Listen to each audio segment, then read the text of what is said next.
Hi, this is Felipe and welcome to another Garrick Solutions video.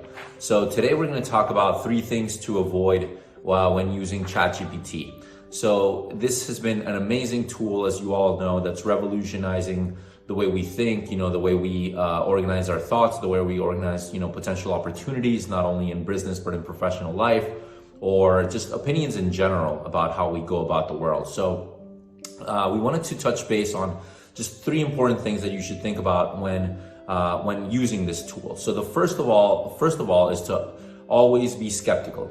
Don't take it as the truth. Yes, it's a great tool. It's revolutionary. It provides us insight, but also take into account that the way you are structuring the message or the question will be answered in the same manner. So whether if I want a positive answer for something, I will get a positive response for the same. So always be mindful, always be skeptical. This information and these answers come from, someone is controlling the way, a program is providing you the results, but always be skeptical in how you're using this information.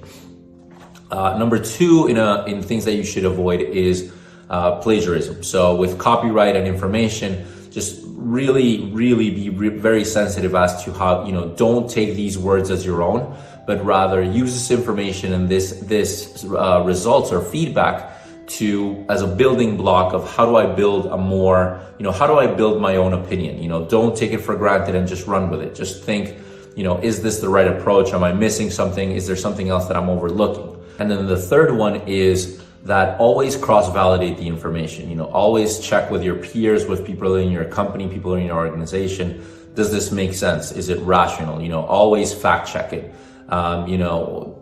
You have experience in your own particular industry, you have knowledge. So just take that into consideration. Just maybe use it as a data point when making decisions or when evaluating potential projects or opportunities. So just don't just run with it. Take advantage of the people that are around you, experience in other things, and see how you can, tie all of these things work. Remember, at the end of the day, it's a tool and it's going to help you. It's another tool in your toolbox to answer problems, go through solutions, just move on and grow. So hopefully this has been helpful, and have a wonderful day. Take care.